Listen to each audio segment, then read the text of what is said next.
You shouldn't have exposed me, no, thank you. Right. Honestly. Hello, hello, everybody. Good evening, and welcome to our live sessions. It's a wonderful thing for us to be here tonight. Um, I really believe that God is in our midst. Welcome to the first session. It's amazing that we get to do this tonight. So, if you can see me, if you can hear me, send the link to somebody, send it to a friend, send it to someone, um, and then God, tell them that you know what, we're alive. Back to school prayers is on, and we are about to discuss great things about early years and primary school. I'll give you a little context. My name is Pastor Phyllis Hope.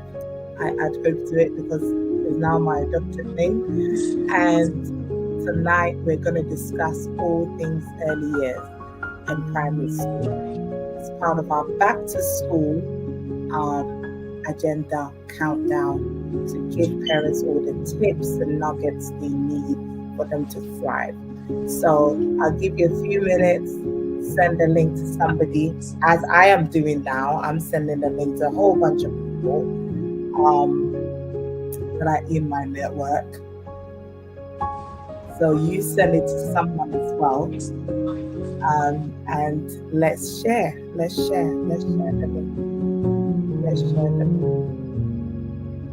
Let's share the link. Let's share the link. People that we know. I'm gonna literally just broadcast this link to everybody that I know.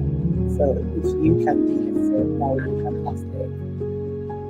Ladies, I'm gonna share. We're gonna give ourselves 5 minutes to be able to do this, and then we can delve into our conversations.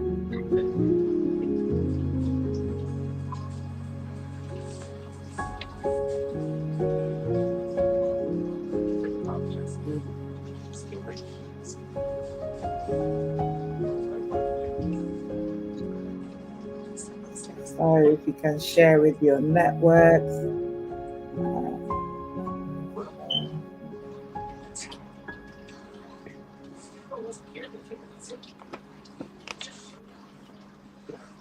Okay, right. So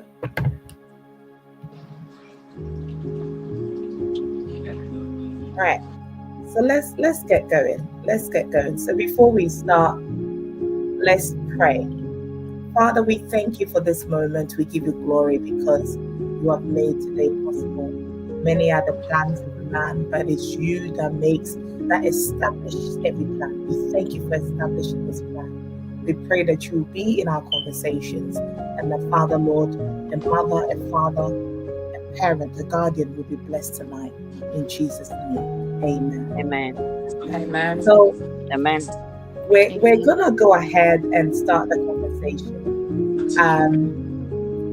And please feel free to send us a message, send a comment, and then we'll do well to answer it. So I'll first of all invite my panelists to introduce themselves very briefly. We've got some seasoned women, and I'm so glad to say that they're women of faith and they're women that I personally know. So we're going to start off with some round of introductions, and I'll start with Frankie. Evening, everyone. Evening, Amen. everyone else. I hope you're all well. My name's Franklin Eshan. I'm a mother of three, and I'm a digital content creator, and I'm also a parent governor. I have been for the last 2 years. Yeah, it's going to be an amazing. We're going to have an amazing time today. So let's discuss, let's talk, and let's learn together. Thank you. Thank you so much. Thank you so much, Frank. I'll go to Miss Elizabeth, please. Good evening, everyone. It's lovely to be here. I'm so excited. My name is Elizabeth Olaniyo. I'm a mother of 5 children. Although my children are all grown up now. I was a social worker, a nurse, and a practice educator. and then now I have my own nursery, which I run. Yes, so we're here to learn together because nobody is perfect. Being a mother doesn't mean you're perfect. We're all learning from each other so that we can strengthen each other as we grow and carry on for the grace of God, for the glory of God. That, Amen. Thank you. And then, And I go to Tamwa. Good evening, everybody. So my name is Tanwa Akbara. I am I'm a mother of two boys and also work as a senior leader manager within the NHS as a midwife. Okay. Happy to be here, just like the rest of the panelists, to share my little insight nuggets as a parent over the last coming up to 11 years, actually. My eldest will be 11 tomorrow. So yeah, oh, and fantastic. also to learn from you guys. Yeah. So Good. yes, ladies, gentlemen, we're all learning, but we really want to be able to delve into some of the key things that are happening just so we can be equipped. You know, the Bible says, for lack of knowledge, my people perish. And we need to be so intentional to having the conversations. I know that we are in the summer holidays and we are all enjoying a bit of the sun that's left here in the Yeah. UK or around the world, wherever you can hear me from. But it's so important that this is the time that you get to also think about all the things that your child will be in the coming year and all the things that you want to see in your child. You know, they said if you fail to plan, you fail to prepare, I think. Um, so it's important that we get to do this. And this is something that I'm so passionate about, that we need to make sure that we have the information that we need. So I'm going to delve right into the conversation and then begin with my questions to the panelists. And I'm going to start off with Frankie because I want to touch on the governor side. Frankie is a parent governor. And for people that don't know, she will tell us a little bit of what parent governors do, what her role is, because it's so important that we all people get involved in the schools, and she's going to tell us all about it first of all. And the first question I will have for Frankie is, from a governance perspective, what should Christian parents or parents in general be most aware of when it comes to primary school policies that impact children development, either spiritual, emotional, or whatever it is? I'll keep putting my glasses on so because I'm so blind as a bat. But yeah, I really want to understand from tell us a little bit about parent being a parent governor is all about. And then secondly, from your perspective, what are some of the policies that directly affect our children? Thank you. a parent governor, how do I do it? And I always call it this. Essentially, you're just a friendly checker. So you're basically a voice of the parents. You're on behalf of the parents of the school that you're at, and you are going to meetings and you are bringing a parent's point of view to whatever the school are doing, because essentially the school and parents need to collaborate for them to be able to give your child this effective education, the reason why they are there. So, and then also you're also checking that they are doing what they say they are doing. So if something's, in a policy or a budget, they're actually doing that. So if they're saying for this term, we have this amount of money for school free meals. Every child is given a premium, for example, for school free, like free school meals. So then, you'll go to meetings and then you'll check, they'll send reports. Did this actually happen? Why didn't it happen? Oh, for example, the send department was given this amount of money for this. We need more. Why didn't we get it? Did they take the money from somewhere else? So you're just essentially you're checking what the school say they are doing, and then you're working with them. So this is not a battle. It's not an argument. If parents, if any parents have any queries, you're taking it back to the school to say, okay, this is what is happening. So you're collaborating together and you're making sure that they follow through what they say they are doing as a school. And also remember, they're only humans themselves. So they need that friendly checker as well. Someone, we all need reminders, don't we? So someone Yeah. that will say to us, oh, did you do this? Oh, how comes? What happened? Sometimes, honestly, it's, someone forgot. It's little things like that, you know. Um, and back to your question of what should Christian parents be aware of? Is it when picking schools, right? Like primary. Yeah, but well, when it comes to the school policies, what the school policies are, what should we be checking in Okay. terms of the school policies, and Okay. the things that the decisions that they are making Yeah. that will impact your child directly. If you are about to go to a school, what should you be checking? Okay. I think the first thing you should do is check a school's values and the ethos of what the schools say they are. That should be your first thing. Even in your workplaces, they will have values, they have principles. Sometimes if you're on your workplace, you go on their website, it will be there, our ethos. And the same with schools, they all have it. Check that. Are they inclusive? Does it align with your family values? Religious education, is it broad? Obviously, for example, let's say you're, I don't know, I know we're all Christians here, but for example, let's say you're Jehovah Witness. Obviously there's certain things that they don't believe in or that they do believe in, so does that work for your family? Does it not work? And for example, if they celebrate something that you do not celebrate at home, that is okay. Have that conversation with the school. Are they okay for your kids to be exempt from that when that is being celebrated? It's conversations like that. Well-being policies, what are their policies from when a child is being bullied? Emotional well-being, what are they doing when a child is not okay? Check their policies. Their policies are there for us to be checked, but sometimes as parents, I always like to say it's not on purpose, because I don't know any parent that does not want the best for their child. Mm. And obviously there are parents like that, but we need to know that's extenuating circumstances and there's something wrong with them. But the parent who wants the best for their child, you need to check the school you're going to. Speak to parents outside the school. Sometimes it's not all about Ofsted. Ofsted is good, don't get me wrong. And yes, okay, if a school says it's outstanding, then oh, we thank God. But speak to parents outside the gate. How do they deal with issues? How do they collaborate with parents? When you have an issue and you go to them, are they willing to work with you? Safeguarding, how do they deal with safeguarding? Parental engagement is so important. Do they hold open forums, coffee mornings? In my boys' school, there's a mum who has an autistic son, so she's now created coffee mornings. Mm. That is something that she asked the school if she can create, and the school were happy for her to do that. Things like that. Are you allowed to do that? Do they, when there's parent evening, do you feel that you have enough time to engage in discussions? Do they listen to you?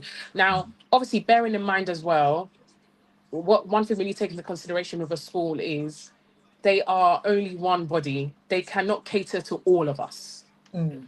And if you expect that from them, then you're not realistic. They cannot. They can try and they will try, like they will try.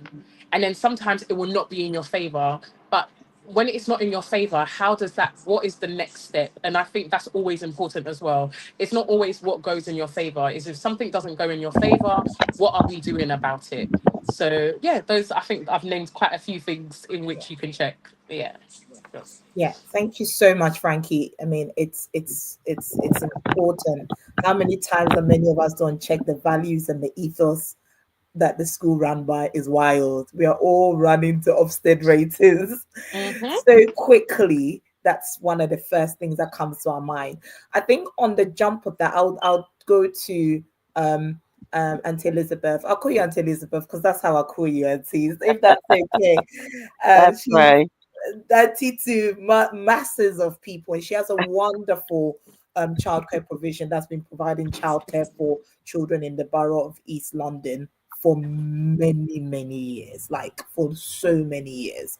She's a veteran. And as she said, she's also got the background in social work, as also coupled with that, it gives her much knowledge on delivery. I would also ask you the same question. Many people, once you have a baby, you're about to go to work. Some people are so nervous leaving their children in the hands of somebody else who's a total stranger. What are some of the things we can look for well, what should we be looking out for in terms of policies or ethos, or what the things that impact your child life? What do I look for? Do I just visit the nursery to just see whether they've got food, or what do I look for? What are some of the first things I should be looking for? Patty? Thank you so much. I think getting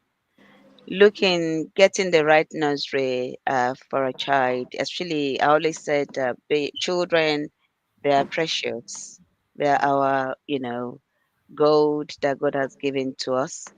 So when parents are looking for nursery, obviously, I always advise parents go there with your child. The warm welcome when you first go in is about how were you welcome.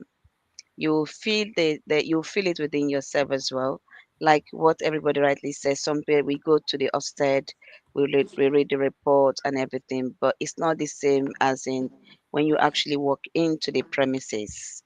So then we feel that the in terms of what kind of how were you first of all approached.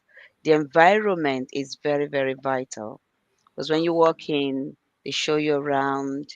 For example, I will give an example. When I parent come to our nursery, obviously I welcome them, introduce them. First of all, I go straight to the child, to talk to the child, then introduce them to everything. From there, parents staff, they can feel, you can sense where your child is, how you are welcome. If you feel within yourself how you feel when you walk in, you can tell gradually. I'm walking, going around. How are the staff? How do they communicate with you? So you're sensing a lot of things. Parents sometimes have a lot list of questions that they want to ask, which is very good because it's really for parents that are they're new, maybe there's their first child, they always have a lot of questions, which is right. So when you ask how was the question being answered, were you allowed to talk, were you allowed to express yourself, and then you feel the environment.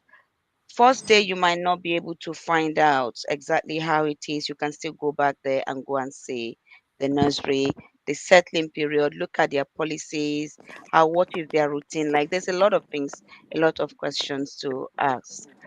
The main thing is it's about how you yourself have been welcome when the manager or the staffs are going through all those questions with you.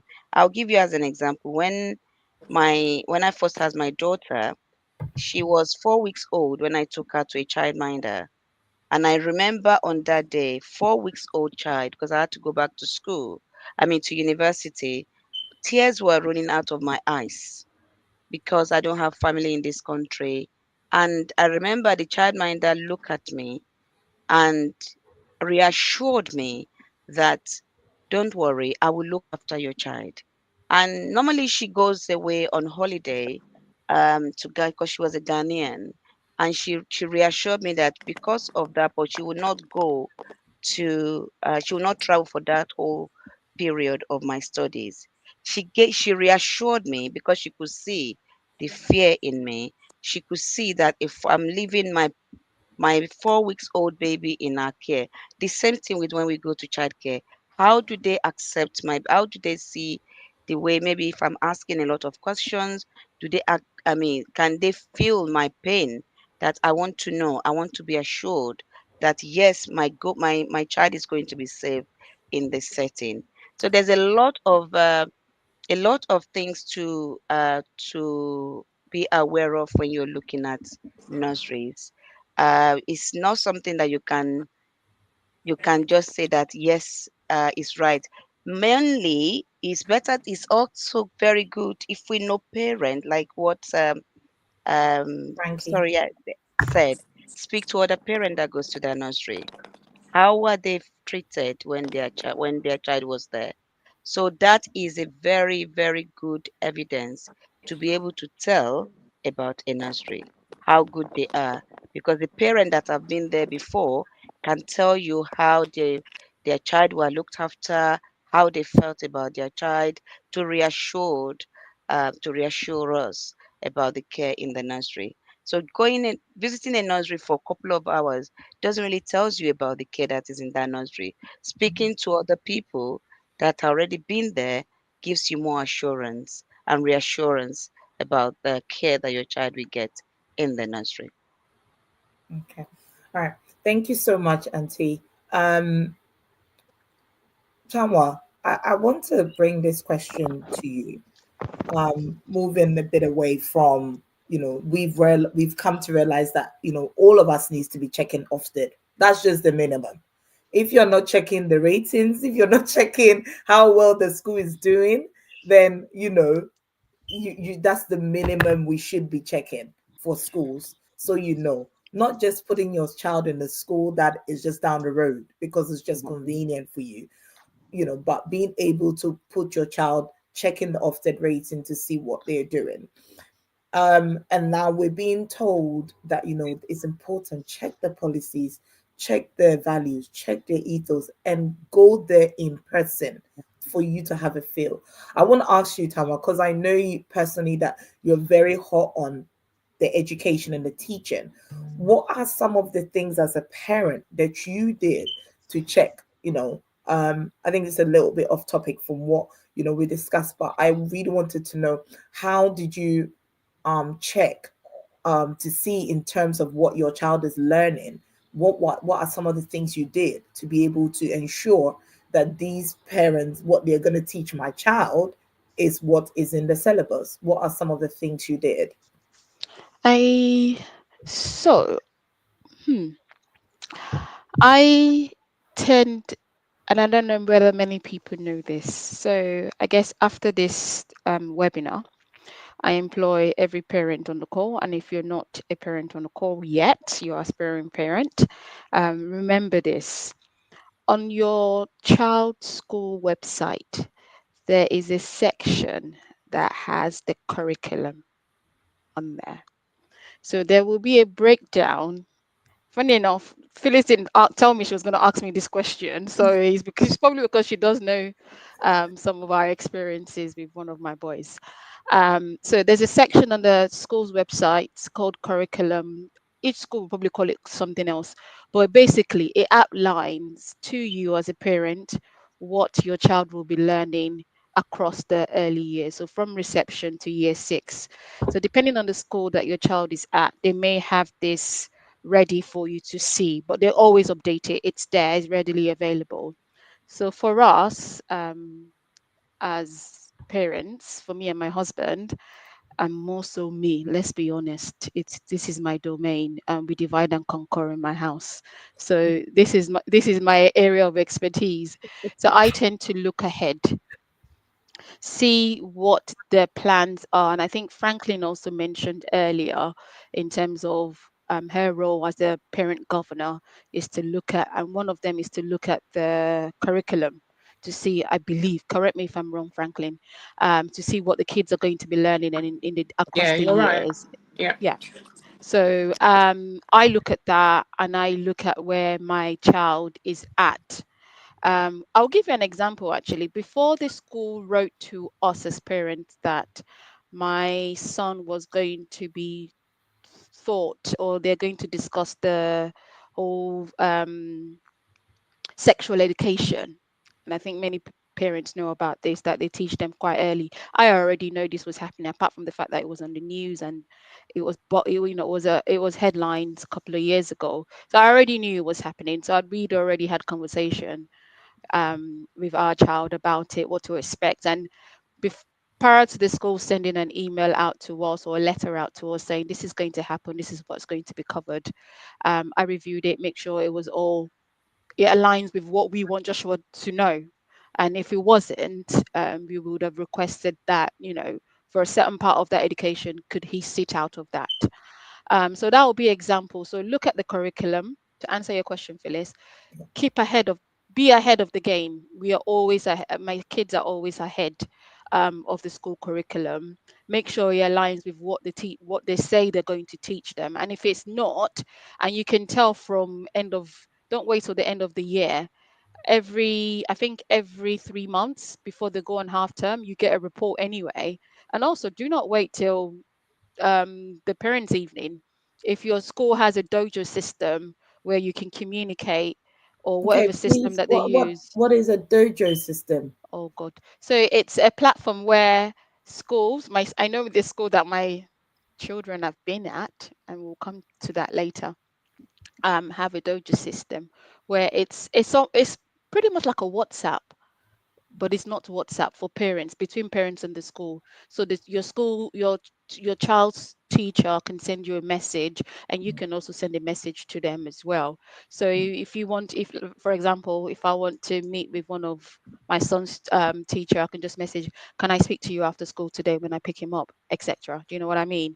Yeah. So whatever means or whatever platform your school uses to communicate with parents, I would say utilize that, as well as look at their reading book, look at their reports, look, always stay ahead of the game, and review what your child is learning with what they say they're going to teach them on the curriculum. Okay. Um, in terms of until it's if I jump with you on that question as well, because many of us feel like our children just come to their nursery and they just are scribbling. How can we check that our kids that are in nurseries and that are also doing well? Because, well, I'm a bit biased because I know what you do.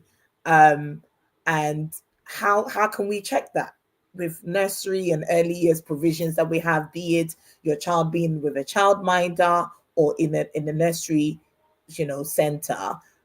How can we check? How can parent what do parents need to do? Okay. I think now, every nursery now we have online.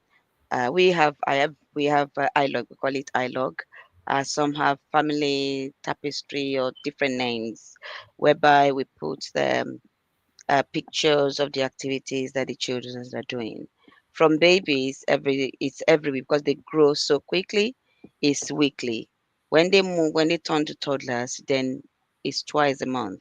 When they turn to preschool, then turns to once a month. Obviously, the pictures are put on there for parent. We do ask parents also if there's anything, because we try to link home, because there's nothing that you teach children, home and nursery or schools, they work hand in hand. We Mm, cannot work separately. We have to work together. And what we encourage parents is, please do come and ask us questions. From baby room, for example, it's mostly about their communication, and we have books where we write things, but we ask parents to check on that and speak to staff as well. So giving daily feedback, and then when they have time, they can check on the information online. The moment they turn to preschool, because when you see early years, communication is very, very important. And we want parents to engage with their children, to communicate with to start building that rapport so that you know what your children's do. The moment they get to preschool, I mean toddlers, in our nursery, we do give them weekly activities where they take home. The idea of that, because we know that when they get to schools will give them homework. On some schools do it differently. Some give it daily, some give it once a week. Schools are different. So we give them that reading activity to say, please do sit, even if it's just few minutes, read with your children, share things with them, talk to them, and things like that. So that gives you an idea. If you have if there is any concern at all, because we do observe the children, we will immediately meet with the parent, and we encourage parent, please, let's work together, communicate with us, communicate with your child, so they can, as much as as they are looking at the whatever pictures or information we put online, we give them the activity so that they can also check. And but by the time they move to preschool, then it becomes more. That is, not all nurseries do that, if I'm being honest. We all do it differently. And I think the idea comes because being a mother of five, seeing how my children learn, I just brought some of the ideas to see what else can we do to make sure we challenge children more. Yes, the children play. Through play, that is where we learn, because we learn the government actually divide early years activities into two. We have prime area, which is for between the age of 0 to 2 years old, and that is, we are looking at their physical development, we are looking at their emotional development, we are looking at their communication and language, personal development. Once those prime area is solid, then it then continues to mathematics, which is specific areas, which is the mathematics, science, and everything. It's in different form of shape that we do the activities. We do it through play. You can see children bringing out themselves.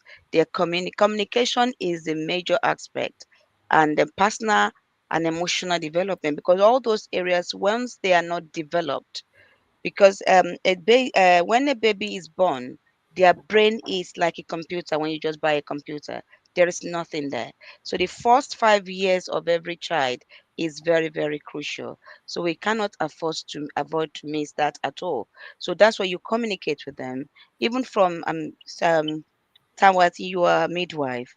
You can tell because they do encouragement. Talk to your baby from Tom. Is that right? Because even from when they are in this, babies they can understand their mother's voice. They understand their environment. So when they are born, you continue that communication, eye contact. When you say all these things are way of communication. When for babies, when we are changing nappies, we're talking to them. Do they respond? Do they smile? Do they do all those things are things that are going on to make sure communication. That brain, the part of brain is just assimilating that information. So, but if there's no communication or the environment is not rich enough for all those, that part of the brain will not develop. And that's why some children we see, apart from some that are genetic that they have, needs. By the time a child is 2, you can be able to sense in a way, is there something wrong? Do we need to get other professionals involved? So in early years, we do a lot. It's through play, but when we do that, we just ask them, reading is very, very crucial. For our nursery, we give parents just spend, even if it's a little bit of time, 5 minutes a day. It's not more than 5 minutes. Read to your child. Don't just read the word. Let's talk a bit. Let's communicate. Read talk about the pictures. Let's just describe what is in the pictures. That way you are extending their brain. So by the time they get to age 5, that foundation is solid. And in my experience, parents that have worked with a nursery or with us or with school, you will see the impact in their child Mm. compared to parents that do not engage with the school or with the nursery. When you engage, like what Tawa said, if you don't get involved in your child learning, it will be very, very difficult. You can't leave everything to school. We have to be on top of our game to be able to understand, okay, before the school says something, already I'm aware of that. The child comes home, are they struggling anywhere? So that we step in when we need to speak to the school, we will do that, we will be ahead. And you realize parents like that, schools, nurseries, we love them because we know if we say that, oh, we observe something, they are ready to work with us to make any changes that we want to make Mm. happen. You are a good example of that. When your child was at Rex, we work together. Always when we say there's something, you say, "Oh, auntie, you know what? Anything you think we should do, I'm ready to do it." Yeah, it was challenging, but you felt that obviously when you come in, we are ready to work together, and it makes it easier for us. And that is how we can in nurseries, in early years, wherever age, it's very, very important when we engage, even if it's a little scribbling. You mentioned about scribbling. Mm. To us, parents, and especially African parents, we like to our children to start writing and everything.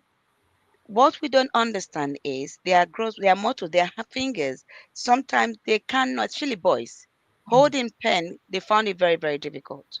So when I can hold my pen like this, that is fine for me. And he asked me to write something. I'm scribbling. It to us is an achievement. We praise that achievement. I've had a parent when a child gave the activities, he just scribbled in a paper, and he was so happy to show his mom. And I was standing at the door looking. I just wanted to see the reaction of the mom, and she looked at it. She just said, "What is this?" My heart just sank, and you could see the child face dropped. Said, "Oh, this is just a scribbled." And I said, "Well, mommy, please don't do that. That's what you call scribble is an achievement. To you doesn't mean anything, but to us, I'm saying us as in a child, it means a lot. Praise you. Oh, well done, you did that. Oh, you are very good. What you're giving the child is reassurance to do more wanted to do more. But when you shut it down, the child will say, well, what's the point of doing well? My mom doesn't appreciate it. So these are little things that we can, parent will employ parent to let us be more involved, show more interest in our child learning, no matter how small, from babies to toddlers to preschool to reception. As they are growing, we are growing with them. And we realize that the children, by the time they get to teenage age, because they've had that rapport, it will not be very difficult for them to come home and share their experience. Yeah, yeah. Thank you so much. I mean, there's so much in there. And it seems to me that obviously people that feel like, you're taking your child to school, they're there for 8 hours, nursery almost 12 for some children. Yeah. It's imperative that you engage with the nursery, engage with the school, ask what they're doing so that you can work hand in hand with them.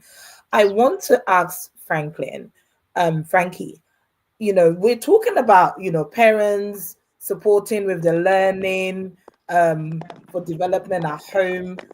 How can we do it without putting pressure? And how does that impact the children when they go to school? And I want you to both put on your hat as a parent, as well as, as a parent governor. I'm sure there are certain things that may come to your attention that may be deemed as inappropriate, or that would raise question marks within the school. So how do we strike the balance, and just to ensure that parents are engaging without putting pressure, especially us from the African background, because how we deem as learning, it's very different. The process is sometimes quite different, and Auntie Elizabeth touched on that a bit. And I want you to put on that, the parent and the parent governor hat, because you are in essentially probably representing the school and giving us how the school sees a parent, in terms of the learning. So my question really is, how do parents strike a balance with supporting their children without putting them under pressure, which could raise eyebrows with the school? Yeah, it's a good question. It's a hard one as well. Obviously, pressure is not a good word.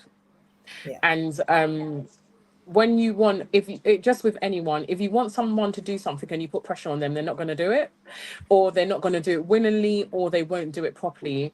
So I think what is so important is know your child, know your child's learning style, know how your child relates to things, even know what your child likes to do. I always say this, I have two boys, and I have to be honest, one is educational and the other one isn't. And it's not that the one that is not educational, he just has other interests. He likes to play, and that's okay.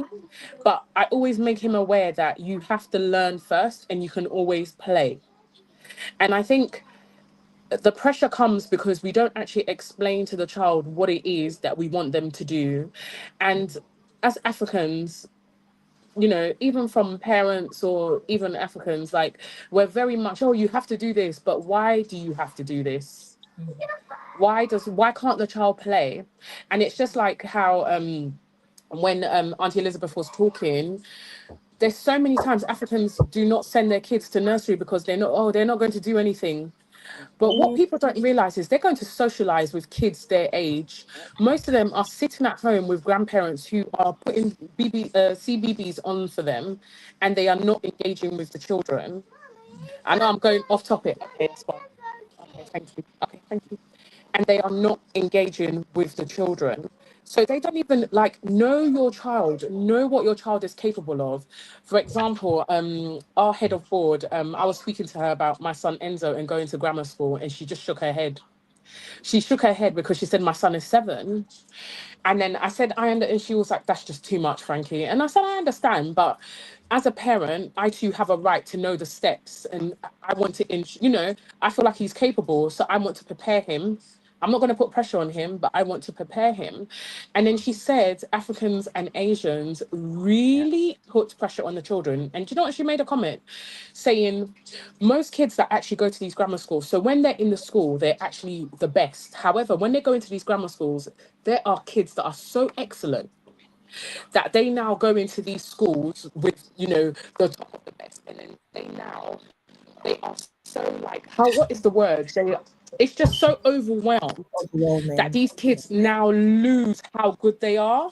And then she Mm, was like, there's nothing wrong with it, but obviously know that there are other schools about. And I think the reason why I brought that up is because I don't know, especially I was talking to my sister, her son is 11, she lives in North London, and they're not really about the 11 plus. However, I live in South London, and our cousins, the Nigerians, are really on this 11 plus. And obviously, I live in South, so I know about it. And I think everyone wants their child to do it because then, you know, they apparently go to a good grammar school. But essentially, you need to know your child and know if your child can actually handle the pressure. The 11 plus pressure, I don't think even adults can handle it. It's really, like, let's be honest, is bad. It's a lot. yeah, It's a lot. Tana's laughing, but it's a It lot. is. it It is. It's a lot. So I think if you know your child, you will know if your child is capable of taking on that pressure, if their learning style, if is your child even going to work in a grammar school? Are they actually going is. to excel in that type of environment? You know, and I think as parents, we owe our kids to know them. And maybe Mm, that's, I feel like sometimes that's what maybe our parents didn't do. But I find a lot of us parents now, we're still doing the same thing. Like, as a parent, how you're not doing research on where you're sending your child, it confuses me daily. Like, I knew where I wanted my son to go when he was 1, even before he was going. Like, mm, do your research.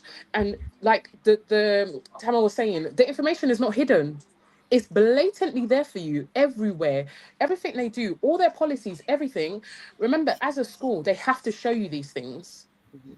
It yeah. has to be, you know, it has to be done. Find out what your child's purpose and passion is. You know, we find kids are like, a lot of kids like games. No problem. You want to like a game. Okay, you're going to read about the game, you know, because reading, you know, opens your mind. So instead of every day you're there flicking your fingers, which there's nothing wrong with it, because let's be honest, there's gamers earning loads of money right now. So nothing wrong with gaming. You know, gaming is a big thing right now. But obviously, we want our kids to, you know, to get all parts of, you know, be all rounded, and that's fine. But know your child's learning style, know if they can handle certain pressures. Just essentially know your child. You know, you live with them, find out their interests, their weaknesses. Just do research, do research. Yeah. Can I add to that, Yeah, Phyllis? I was gonna come Um, to you actually. And I'm please, going if to. you I'd like can, to add to that as well. yes. Okay, go on, Tama. so I would not do, go down the rabbit hole of 11 plus Yeah. because I've worked that journey. I mean, if Phyllis wants me to talk about I actually navigating wanted that, you to talk about it because no, but I won't talk about it just yet. But going okay. back to what Franklin said about knowing your child and the way we have learned to be parents from our parents, and a majority of us on the call, if not all of us, are now parenting with intention. So we're being intentional parents. But with regards to pressure, a little bit of pressure is not a bad thing. No, you can Mm, Yes, very disagree true. with yes, me, 100%. No, you Yes. you're know. right. If the child can However, handle it, if if they the can child, handle it. yes, if the child can handle it, and where we come in as intentional parents is being able to balance it. And I'll explain further. I put pressure on my children. If you know me, for those of you on watching us, whatever platform, and know me, you know I push. But I push because I know my children, and I also balance it. When I say I balance it, when I look at how my parents, and one of them is actually at home, so I'm not gonna speak too loud, how they parented, I don't judge them. They didn't know any better. That's how they were parented. So they parented us the same. They never balanced it. It was more academic, academic, do your work, lesson, homework. I balance it with my children with regards to there's time for play, there's time for work. We go on family. I'm not saying you should buy the most expensive, go on the most expensive all inclusive holiday, but even if it's just a weekend away, balance it. Treat your children to a downtime. And I think most of us as adults as well, we have a downtime when things get a little bit too much, when we're under a little bit of pressure. But we owe it to our kids One, to put a little bit of pressure, know them, as Frankly said, put a little bit of pressure, and also balance it with family time, movie night, for example, games night, for example. So those are the little things that I would share that we've incorporated with a little bit of pressure that we're able to achieve our family goals and vision. Okay. Great, thank you, Auntie Can I add? Elizabeth. When you said about, I think about pressure, I do agree with Tama and I agree with Franklin as well. I have 5 children. They all go to private school, from primary school to secondary school. And I think it's about our individual value that Mhm. when you look at, for me, education is not just about academic only. Behavior is very, very crucial for me. If a child is brilliant and they don't have good behavior, it will not get them anywhere. So it's a matter of balancing the two together. And if one is not careful, even if you train your child at home, you give them the value. And I always say to a parent, make sure you instill your value in your children. Let them know the value. Because the moment they get out there, it's a different ball game entirely. So when my kids were growing up, like I look at the school in front of me, the way I look at school, I do it the other way around. I don't go straight to Ofsted report. I will walk around during the school when parents are dropping their child. I want to see the kind of parent that go to that school. Mm. How's their communication? How are they? How do they dress? How do they talk? These are my first thing. That tells me more about the parent. Because when we look at it, it's not just about the school, it's about we parents that take our children to school that make a school a good one or a bad one. True. New one, Auntie, for please, example. can you say that again? Can you loud that again, please? It's not the school that makes the school bad. It's the parent that take the children to the school that makes it bad, Mm. whether good or not. When we talk about grammar schools, because those people that send their children to grammar school are they're on the same mindset that I want my child to do best. So we are all working towards the same goal. I don't know if I'm allowed to mention borough. Yeah, Is that no? yeah. Okay. There are some boroughs Generalize that it as east, west, north, there are south. some boroughs that they Mm. spend money on education. But the people that live on there do not value that education part. So now you will now see that, oh, they will say, oh, that particular borough, they don't have good schools there. Not because they don't have good schools, there's because the parents that have the geographical people that live, they do not value the education. So no matter how much the money they spend, it will not come out. Even when I was working as a social worker working in health as well, there was a borough I worked whereby they invested so much money in the I don't want to mention in the particular, and I could see what is the but they did not value it. And you see another borough because they spend less money, the government spend less money there, but because the people that live there they value it, so they make it more better. Not and then I compare them like wow. So it's not about the school, it's about we parents Mm. that make it school. So I did 11 plus. I reflect my kids, they all went to private school from primary school to secondary school. It's only one of our son, first son that they only go to day. The other went to boarding school. The reason because I value education and look at the school and I'm like, okay, I can't send my child to because the school, first of all, there's no uniform. The parent, the way they talk, their language, the use of word, they swear, and I'm like, whoa, is this the kind of school I want to send my child? I will get it wrong. That scares me so much. Because of that, my husband and I say, you know what, whatever it's going to take, we have to give them the best. It's not, Mm. we then have to work harder to give them the best education. That means we push them a bit. They do other activities and everything. So pushing the child is not that is bad, but we want to do the right thing for them because a child can go to school, they run school, and they change that child life change permanently.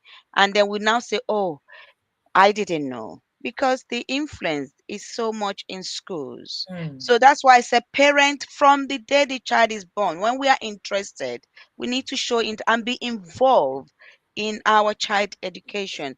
Don't just send them to school because it's in front of my house for convenience's sake.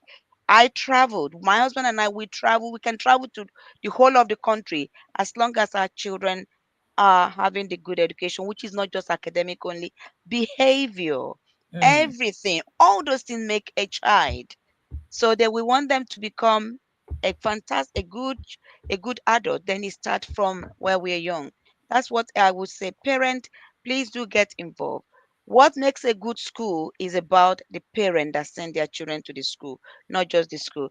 The governor, even if they have fantastic ideas and they spend money, if parents don't value it, we see it in early years Mm. because government give them free education. Some parents will say, "Oh, it's too cold. My child cannot come to school, to nursery." Parent that pays for it, even Uh, when it's raining, they'll bring them. they will bring their children. But the ones that get it free, they don't appreciate it because oh, if they're having runny nose, and you know me, mommy. If I I, stand in, if I stand in front of that door because of your parent, that parent knows. I will just stand there. I'll be looking. If you are late? What do you call this? Oh, they didn't wake up on time. Sorry, mommy. Don't do that. You're robbing them of their joy. You're robbing them all these little things. So it's us parents. It's a lot. I always say this. Parenting is very tough. It's not easy because we would deny ourselves a lot of things to give the children, to observe them. It's very stressful.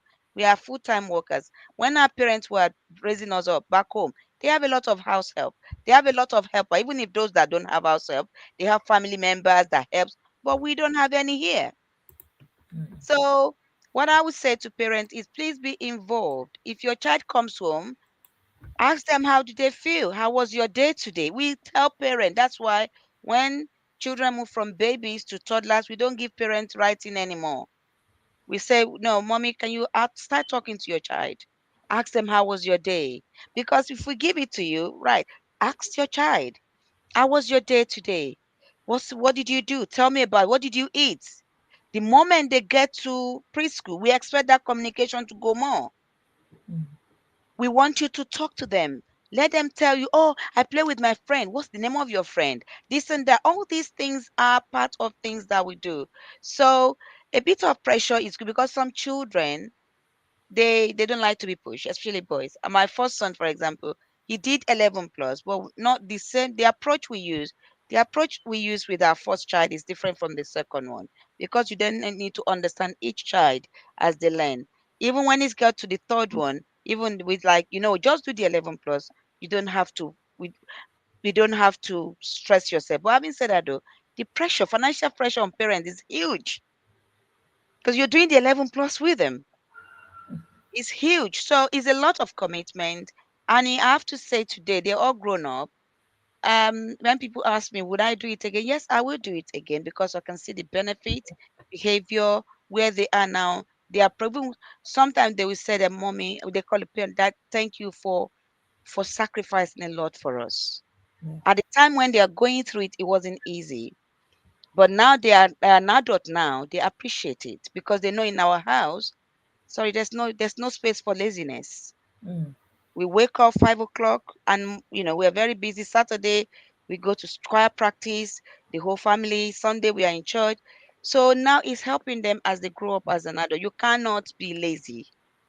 So all these things are things that is helping them, though that are finished university, working. And so it is good.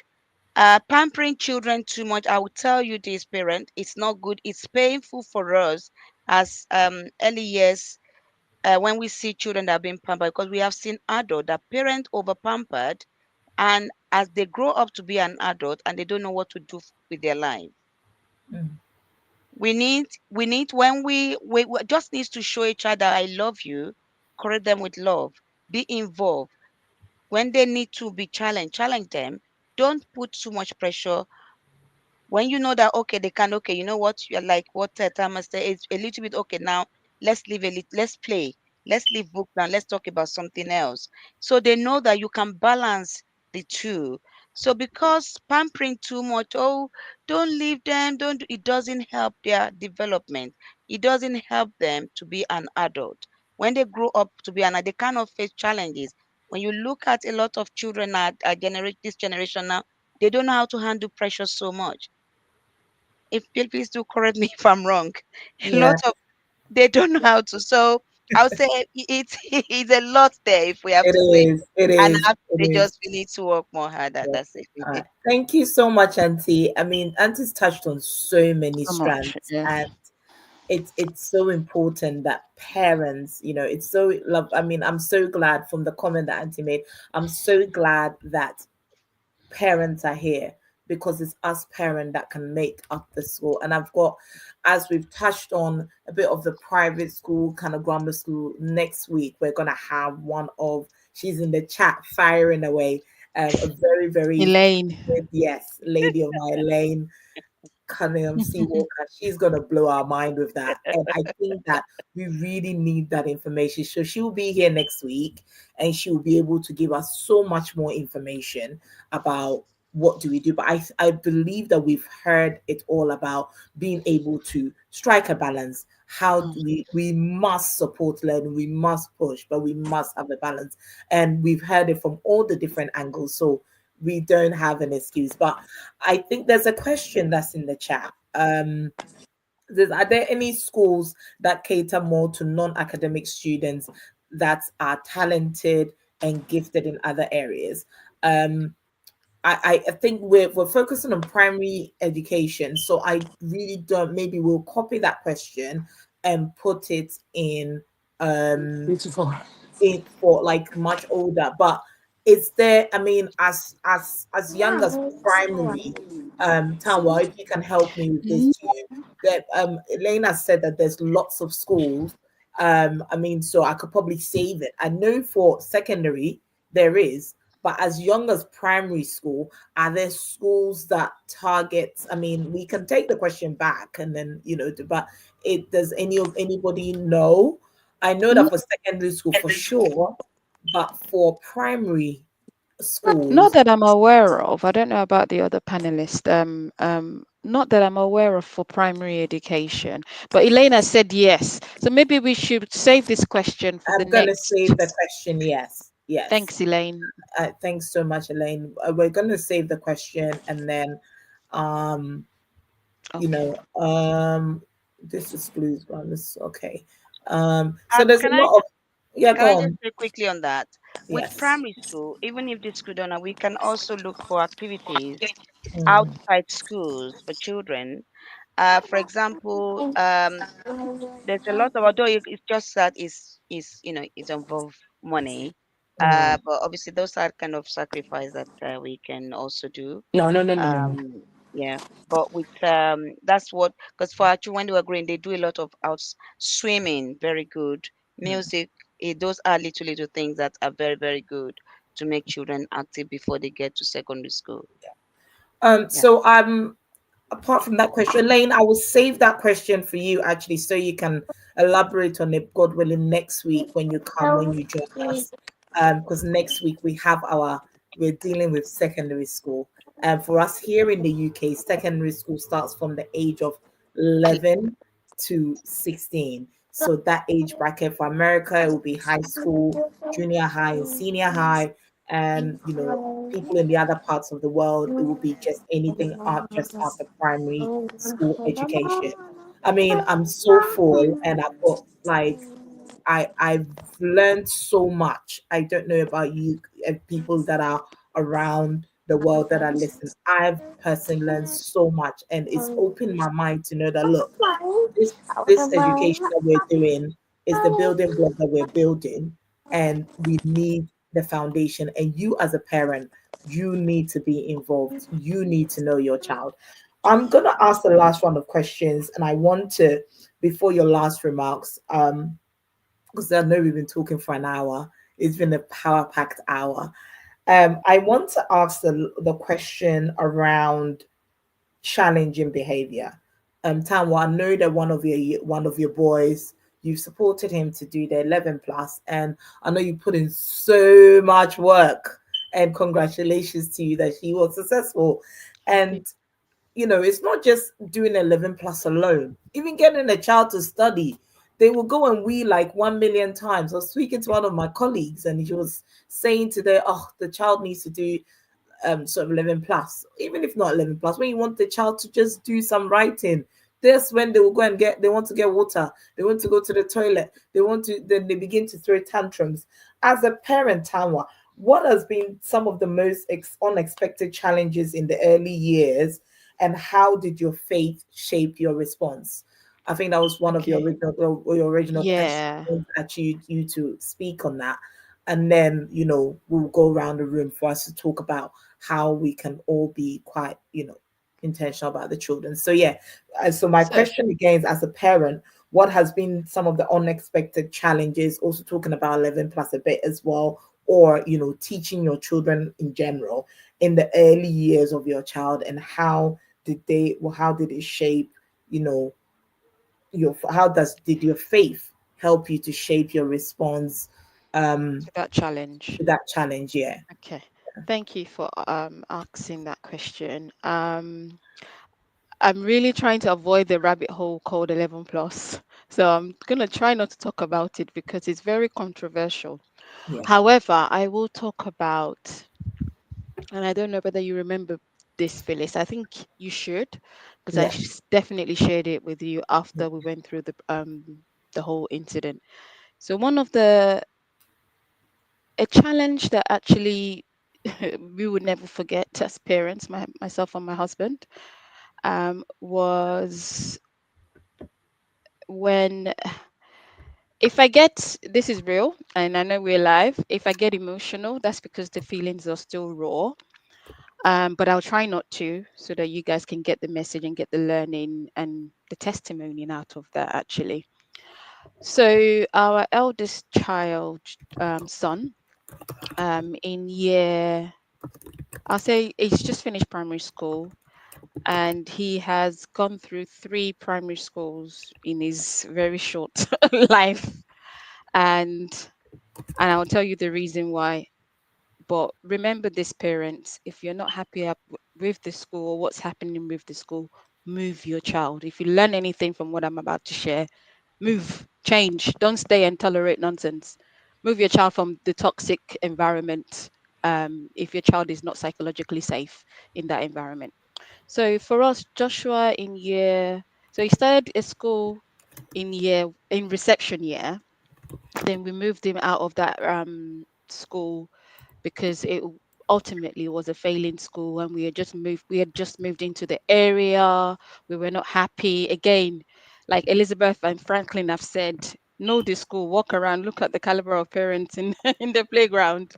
It did not align with what we wanted for our child, but we had no choice because we had just moved into the area, and he was allocated that school. So we moved him to a school that was a new school that we felt as parents, when we looked at the reputation of the school, because the school had a very established secondary school that had been around for years, had good reputation within the community, and they were now starting a new primary phase. And we were like, you know what? Yeah, it's going to be a new school. Let's just put him in. Is it brand new school? Let's put him in it. We knew that for lack of a better word, our children, or the children that's going to start in that primary school, we're going to be, again, lack of a better word, guinea pigs, because it's a brand new primary school, although we were very established secondary school attached to it. However, that was not the case for us. Joshua experienced bullying from a staff member in this school. And at that point, we didn't know what that looked like. He was coming home, we were getting reports, we were getting this. Anyway, after much investigation and us thinking, this doesn't sound right, we followed the process of raising our concern with the school. This is how I know. Give me any school website, I can tear it down for you, because I know where to look, when to find that policy. Hence why I knew where to get the curriculum and all of that things. It's from experience. So we looked down their bullying policy, the safeguarding policy. Again, this also very well aligns with my role in the NHS. I should know these things, but to be honest, at that time, I wasn't very embraced by it. So we followed the process. We raised our concern with the school, formal complaint. It wasn't taken seriously. Luckily, another advice I would give to parents, please network, speak to other parents in the school. You I was always on the notion was, oh, I don't want to make friends with other parents, but no, sometimes when you make friends with other parents is what is when you know what was happening, is how you know what's happening in the school, and if other mothers or other parents are going through the same or similar challenges that you're going through. So from speaking to other one or two other parents, we're like, this teacher is problematic. This is not just happening to our child. So cut the long story short, we raised the concern. We came together as a group of parents. We were able, luckily for us, another parent in the school at the time knew someone from her family that was a consultant within the education field. Um, we were able to have a meeting with her. She supported us with the whole process. We even wrote to the school governor, and like Franklin shared with us earlier, it's how, or was it Miss Elizabeth that shared it? It's how the school responds to your concerns that you know whether the school actually their visions and their ethos aligns with yours as a family. At the time, that school, the way they responded, even the school governor did not even take our concern seriously. She just passed it down to the person that was looking at the complaint. I was thinking, what? But anyway, to the second part of the Phyllis's question, how did my faith shape our responses? Oh my God, I was not a very strong prayerful mom before this experience. And this experience happened, I'll say year one, year two, because year one was pretty much locked down for those children born in 2013, 2014. But my goodness, you know, uh, uh, I wasn't born into Christianity, so I'm not going to quote any Bible verse because I may get it wrong. But you know, when you reach rock bottom, there was nowhere to go. Like I had fight with policies. I have fought with seeking expertise, people that are are knowledgeable in the field to support us. When nothing was, it was still, after doing all of that, things were still not aligning. I remember sitting in this same living room, and I just started praying. I was thinking, okay, I've done everything I could do within my power to get resolution for this. I prayed. I actually fasted and prayed. I've never prayed so much in my life. Luckily, I think not luckily, coincidentally, this was also happening around the time. And I don't know how God, you know, God is so good. It happened at the time where I had a period of leave from work. So I was able to apply v- truly fast and pray. This is no, staying away from food. I prayed and I fasted. And, to God be the glory, God came through because things just, the school that didn't want to meet with us met with us. Yeah, we were not happy. We were able to come to an agreement about how we move forward. However, this was also lingering on to the time where my second child was going to go into primary school, start reception year. So every parent, again, you think, oh, the prospect of having children in two different schools was not an option because where we were. However, we put this school down as our first option. God, I don't know. Actually, this is not this is definitely God. When it came to allocation day, my second son didn't get a place in the school. Be it, this is a Christian school. I forgot to mention this is a Christian school, by the way. And we were shocked. From the sibling criteria, we got a tick. From a catchment criteria, we got a trick. So we couldn't understand how the second child, when his elder brother is in the school, couldn't get in. But what we didn't realize was God was saying to us, this is not the school for you. This is not where you want. I want my children. Because ultimately, we're just caretakers of these children on here on earth. God is their ultimate father. We were so sad. And I mean, I can testify to it now, but at the time when it was happening, I was down. I was like, what is this nonsense? And the school that they gave us is literally 5 minutes down the road. And I never really considered that school. Not because I didn't like it. I wanted a Christian school. Again, I was so dead set on I wanted our children to go to a faith school, it being Christian. But it turned out that's not what that wasn't in God's plan for them. Yeah.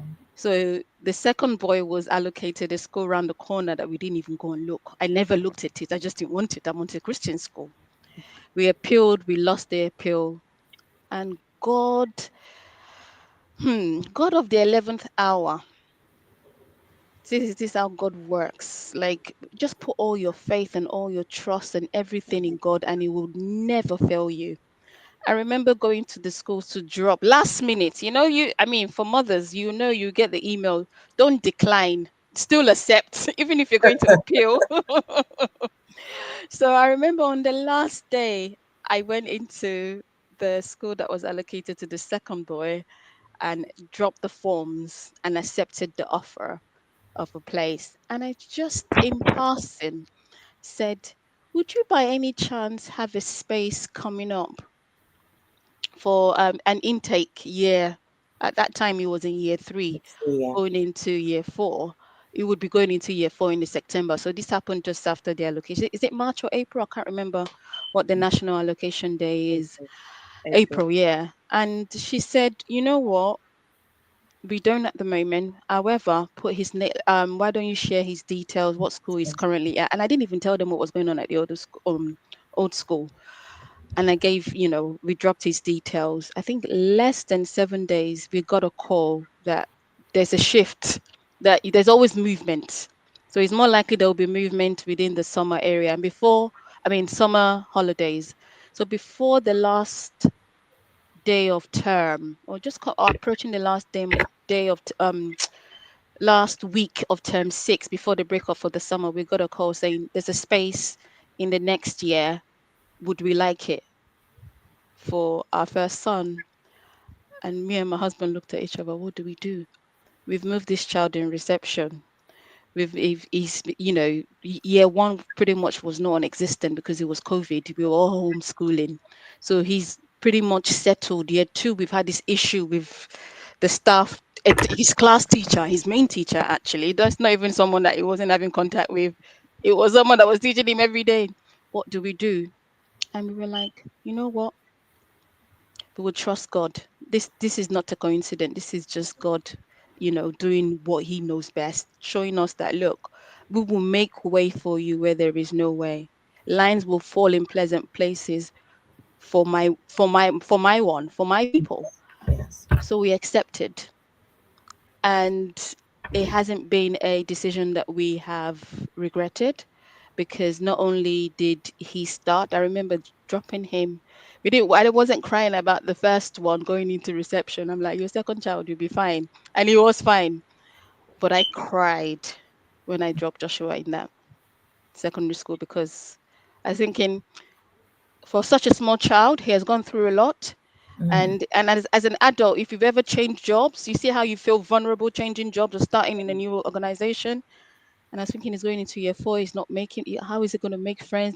These people have formulated their own friendship from when they started in reception in year 1. But it was absolutely fine. It was just me. It was me that was worried. And I guess the learning is trust God. Trust that his ways are not our ways. Our ways are not his ways. Pray about everything. And I think I have become a very, very strong, prayerful mom. I still worry every now and then, but when I catch myself worrying or facing challenges when it comes to education or school, I take it to God, because ultimately that is his problem. It's his burden to carry, not mine. I just table it in front of him. So I guess this is how I have managed. It was an unexpected challenge, because nobody would expect you. You hear bullying from another student to another student. You Not don't from a also teacher. expect it from a teacher. So guys, parents, speak to your children. Believe your children when they come and tell you something is happening. And if it doesn't look, one of my mentors will say to me, Tanwa, if it looks like a duck, quack like a duck, sounds like a duck, it's more likely a duck. So Is if a dog. something doesn't feel right, your instinct is telling you something is not right. Please don't leave it alone. Explore, investigate, and speak up for your child. Advocate for your child, because ultimately, the devil doesn't have good plans, for our children, and we need to stand in the gap for them. Yeah. Wow, what Very a good. response to that. What a response. I mean, I think there's so much learning in it, and this is something that you would not have planned for. So, thank you so much and God bless you. And on that note, I would personally say, look, we're doing this to learn. She went the right way. She checked the policies. She looked around. She made sure that all those things were being ticked, to investigate, to make sure that she did the right thing. And I don't think we should forget that, because, you as a parent need to make sure that you're checking all these things, get the right advice to make sure that your child will thrive. Especially, if it happened to me, I don't know well, I have changed my son's school, although he's, special needs. But, it comes to the point that you need to check what your rights are and pursue it. I really want us to close this conversation at 9:30. So please don't leave. We're just closing off. We're closing off our 9:30, and it's been such a wonderful conversation. But I cannot close without us going to Auntie Elizabeth to briefly, Auntie, touch on how do we handle tantrums, defiance, clinginess, in the way that supports long-term emotional growth. Some children are just so clingy. Some children are just, they're always throwing tantrums, going on the floor, doing all sorts. How do we handle that in early years, so that we can support children's growth? Also, actually, Franklin, I will come to you with the question about and that's the question that came on Instagram last. So please, I think you've seen the question. Please prepare for that one. But Auntie, very, very briefly, we've only got a few minutes. If you can Okay. help us, give us some Okay. tips, quick Okay. tips that can Right. help us when your child is clingy, throwing tantrums, and all that sort of stuff. Okay. Very quickly. Every behavior is communication. Is a way that a child is telling us something is not right. So as parent, obviously, growing up with my children, I didn't have this not until when I started working as early years, in early years. When a child is throwing tantrums, we need to allow them to express how they're feeling and talk to them. If a child, for example, I always said to parent, if a child want to cry, we had a child that used to cry, cry, cry, cry, cry. And when the more you try to say, oh, it's okay, don't cry, that's when he cries, she cries. When one day I say, you know what? You want to cry? That's fantastic. You're free to cry. I've give her, just sit down. When you finish crying, I gave her a tissue. We can talk about why you're crying. So she didn't expect it. So I gave her a chair. She sat down and she cried. And when she finished crying, she came. And obviously, when you leave them, I didn't leave her. I was still checking on her. And then when she finished, I finished crying. I said, okay. Now, what do we do now? You want to wipe your face? Yes, I want to wipe my face. Okay. Now, do we want to talk about why we are crying?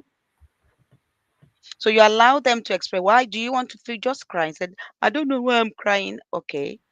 What do you think you feel? So what actually happened when we communicate, every behavior in a child is a way of communication because that's how they can express themselves. Tantrums is okay. Maybe when I want to stop my, okay, that's fine. But obviously, we have to, okay, with calm behavior, you know what? You are, let's pray. A child is screaming, rolling, and okay, now you can cry. They have to try. Let's just encourage them to say, yes, you can cry or you can express how you are feeling to bring it out. But make sure you don't do, when you finish, we will talk about it. So we are allowing a child to be able to, even if I want to scream, I want to shout, I want to express how I'm feeling inside, I'm allowed to. And then an adult is still an adult, they will still listen to me. So we are helping that child to regulate their behavior, how they are feeling inside. And then by doing that, we are teaching them to say yes. You see, some children sometimes when they want to, they will come to you and say, I feel like crying or doing whatever. I said, okay, it's okay if that's how you feel. They feel safe, you can do it. So every behavior is communication. We just need to key into that and understand what is happening with that child. Behavior, when the behavior is challenging, what we do is you observe that behavior. Maybe something triggers that child. Some children don't have patience to look for things. You can just, maybe some they are looking for and then begin to start behavior change. Said, okay, calm down. What is it? What are you looking for? I can't find my thing. I say, you know what? Calm down. Let's look for this. So what you're doing, you're helping the child to regulate them to understand that, you know what? I need to calm down. So every behavior is a way of communication to say this is how I feel. And it's just left to adults to be able to key into that. Not to say, oh, stop that, you're doing this. Don't shut them down. The moment you shut them down, you shut that behavior, that communication, then a child sometimes can then develop what is the word, insecurity. They don't feel comfortable to talk to another. They are very shy. They are moving away. They are withdrawing from things because they have been shouted out, and that's actually closed down. But when you say, okay, you know what, it's okay, you want to cry, that's fine. Especially when it's come to boys, we African, we always say that boys don't cry. Why not? Because when they become an adult, they don't know how to express their emotions. So let them cry. You are allowed to cry. You're safe. When you finish crying, we'll talk about it. I want to roll on the floor. I tell people, if a child want to roll on the floor, just make sure you clear that area so that they don't bang their head on anything. When they finish and they are safe, you're watching them. Have you finished? Yes, I'm done. How do you feel? Feel more better? That's fine. Do you want to talk about it? Yes. How do you feel now? I just feel like that's okay. You know what? If you're feeling like that, just let mommy know you are okay. And you are helping that child. So that child is growing gradually to be able to understand that, yes, everything is because that's how they are feeling inside, and it helps them to regulate. And by the time you realize it, the behavior will continue to be able to be managed. If it's been left uncommunicated through, then they will then grow, then it can then become more something that is even more difficult to Voice. manage. Okay. Thank you so much, Auntie. And I can attest to it because Auntie actually helped my son regulate. And at a point, as my son, my last one, that's why I will go to nursery and spend the whole time in Auntie's office until he was able to regulate. Like every time he will go off radar, Auntie will take him. And I've not seen it like done anywhere before, but it was such an amazing tool. So these things work. These things work. Franklin, I'll come to you before we give all our very brief final remarks.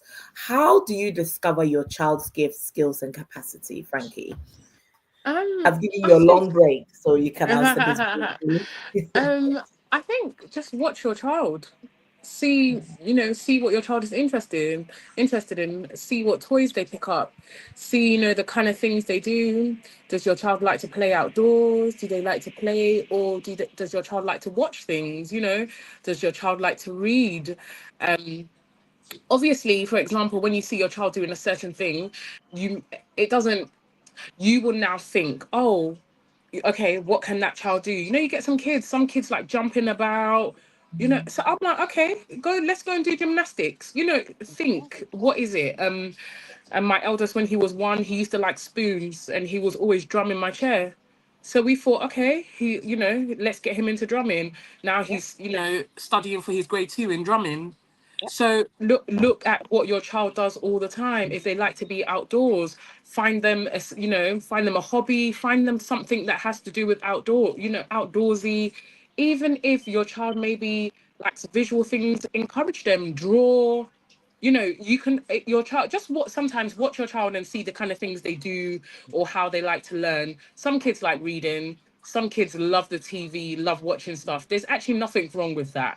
It's just how we kind of push them and position them into do the things that they do. Capacity wise, I think we all know capacity is a weird one because some kids need encouragement, and some kids are very much, when something's hard, oh, I can't do it anymore, you know. So capacity is a weird one. I think you kind of have to push and see how far they can go, to be honest. I know Tamwa, Auntie Elizabeth will agree with me. There's nothing wrong with a bit of probing and a bit of pressure. Yes. Yeah. Nothing Yeah. wrong. So Nothing wrong. capacity is a hard one to know.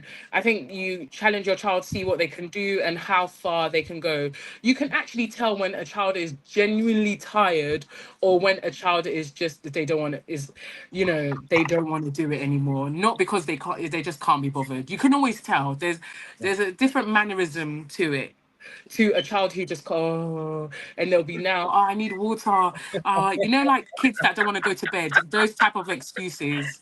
And then, a child that is genuinely at capacity will actually express to you, I don't think I can do it, I'm really, please, do you mind if I take a break? Things like that, you can just tell. But essentially, just study your child. I will lead us into my last remarks. Look Yes, at thank your you. child's parents, look at your kids, the things they do. And even for send parents, like, they're so, like, even my friends that have sent kids around, like, if I see their kids jumping about, I'm like, please go and get my child into gymnastics. If the child likes water, why are they not doing swimming lessons?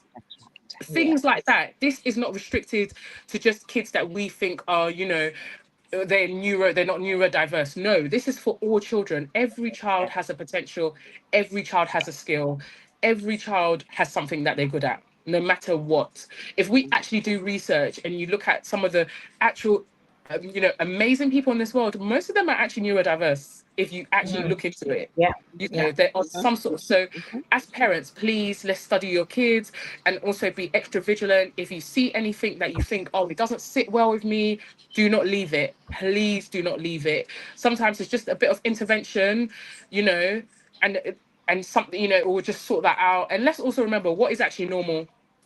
There's no such thing as normal. We all No. have our quirks, and we all have, little things about us, little trinkets and stuff that make us different, and that's what makes who we are. The problem is when we don't know it.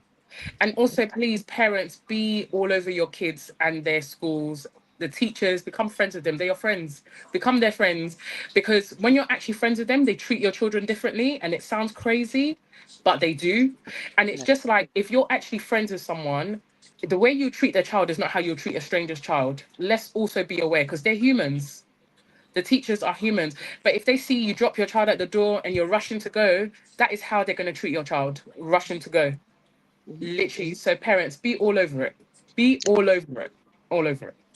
There's no Yeah. excuse. All this hard work is apparently for these children. So Yeah.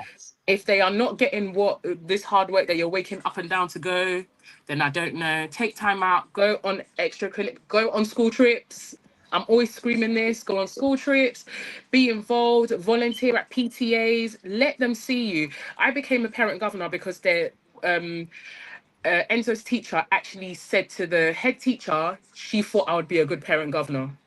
That's how it all started. I Yeah. had nothing to do with the school then. I was just involved like a normal parent. So to everyone, get involved, please.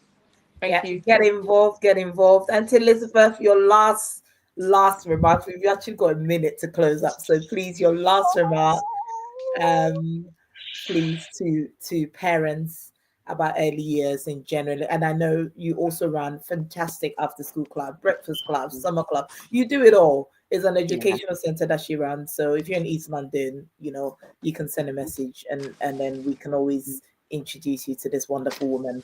And she is a wonderful woman of God as well. Thank you. But please, Auntie, what is really on your heart to just in a Right. minute give to parents that you think is key for Okay. parents who are in early years in primary school? Right. If I'm going to be on my knees, I will. To say, please, parents, in the name of God, we've said it all. Please be involved in your children's life, education, everything we've said. Like what Franklin just said, like right last now, you need to make sure you know even if your children are going to nursery, know the key person, the staff there, be nice to them, ask questions, be involved.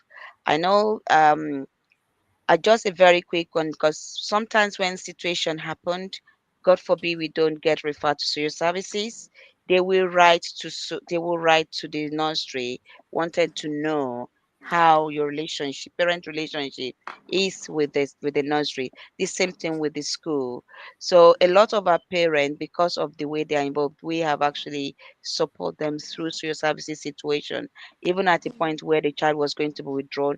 Because of my experience, I will not let any parent go through that, and I'm always there to support them. If the school or the nursery do not know you, like what Franklin said, it's very difficult for them to support you. And not in that is very, very important. As a mother of five, I am very, very involved. I grow with my children, grow with your children, there to understand them. Let your children make mistakes, please, so that you can correct them. No one is perfect. Let them know that it's their safe environment. Society is letting our children down. We as parents cannot afford to let our children down in our home. Make sure you have a value as well, and let them know that yes, they are valued, they are loved. Even if they don't get it right, we still love them, and they are going to be great because we have a God that is a great God. Amen. Amen. Amen. Thank you so much. Quickly, Tanwa, your I'll keep last it, I remarks. know, I'll keep Yeah. it short and simple. I guess for me, my biggest encouragement is that parenting is not about perfection. No. Honestly, it is so not. It's about our presence in our children's life. Let's not forget that. Mm. And also, most importantly, it is about partnering with God. We cannot do it alone. You have to trust God, and you've got to trust that He will fill the gaps when we fall short as parents. And I think I have learned that in the last couple of years, navigating the primary education systems. And just like, we've mentioned so far, our children don't need us to be perfect. They really don't need us to be perfect. They just need us Mhm. to love them. They want us to be consistent. They want us to be compassionate, and just anchor, to be anchored in love. That's what I would say. Yeah. Amen. Wow. Did someone, Frank was saying amen, amen, a big amen to that. Oh my God, what a night. And I don't want us to go on and on. I believe that we've come to a good end. We've come to a good end. Parents, I know that you've learned so much, so much. Be involved, know your children, get to know the teachers, read the curriculum on the website. Basically, just know your children, be that parent. And one key thing that I know, if we are all as parents going to be able to take that mantle and study and understand, we're going to be able to turn our schools around. Most importantly, we're going to turn our schools around because we're going to go there and be able to present children that have the right identity, have the right attitude. And it's been such a wonderful night. Thank you all so much. Again, this is the ultimate back to school countdown. And thank you all so much for Thank you. kicking us off with a banging start. I want to say big God bless you to Auntie Elizabeth, to Franklin. I call her Frankie. That's why I keep saying Frankie. To Franklin, Eshen, and to Tanwa Bara, my wonderful panelists. Thank you so much to everybody that's joined us on Facebook, on Instagram, on YouTube. I can't believe we broadcasters on all three platforms successfully. And I Well was done. so God bless nervous you. about doing this, but tonight has been so good. Just letting me know that God had really something to tell us. We're doing this because we just didn't fancy just getting up and just doing this. It's God that's ordering our steps to have these conversations. So I pray that you are blessed. If you have any further questions, that's most important for me. If you have any further questions, if you require any support, please contact us on phyllishope.ministries@gmail.com. Send an email. Again, phyllishope.ministries@gmail.com. You can send us a DM on Instagram on Phyllis Hope, Phyllis.hope, Phyllis.hope Ministries, or my Instagram handle, Phyllis.hope_. or on Facebook, you can just drop me a message in there, and we will do all we can to support you to be able to make the right decision. There's a whole lot of professionals that I am personally in contact with, and if I can help you, I will signpost you for you to have the right information. It's not too late. If God can help my sister Tanwa, if God can help me, to navigate this, if God can help Frankly, if God can help Auntie Elizabeth with 5 children, my God, He will not leave you behind. He will always make a way for you. So we're just here to support. And next week, God willing, this week we have a giveaway. And so watch out on our Instagram page, and we're going to post the giveaway. Someone stands a chance of winning a voucher to be able for them to buy something for their child to go to school. Please don't go and spend it on yourself. Use it to buy something to support your child to go back to school, a school uniform item or something that your child will love. Buy them a book. Actually, I may decide to actually give you a voucher of a shop that you can go and buy a book or something, so you don't use it for yourself. I know you parents, you use it for yourself. But yes, so look out for that. That will be put out on Friday. The raffle will be put out on Friday for someone to win a voucher, very scrumptious amount as well, for you to be able to win something to support your child as they go to primary school. This week is all about early years, it's all about primary education, building the foundations, and know that God has got you and you have the strength to do it. Next week, we are back here. Secondary school education. We're going to talk about secondary school. We're going to go there.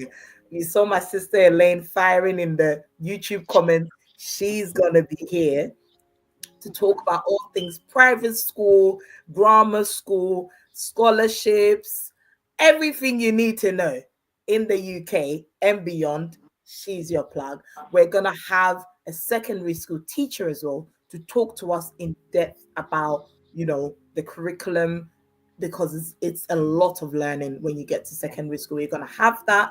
And we're also, by God's grace, going to have someone that's also going to touch about their lifestyle of these teenagers and what we should look out for. I know you and I are out of touch. We need help. So please share it with other people. We're back here again, same place, 8 p.m. next week for an hour and a half. So have a wonderful discussion. Thank you so much. Again, my name is Phyllis Hope, Pastor Phyllis Hope, and this is the Ultimate Back to School Countdown. Please save it in your diary. At the end of all the talking, we have a 3-day prayer and fasting that will be so fire, so impactful. We're going to pray for our children go to school on the 29th, the 30th, and the 31st. 3 days prayer and fasting. You don't want to miss that. So have a good evening and join us again next week. God bless you. Goodbye, everybody. God bless you. Bye. Bye. See you. Thank you. Bye. Bye.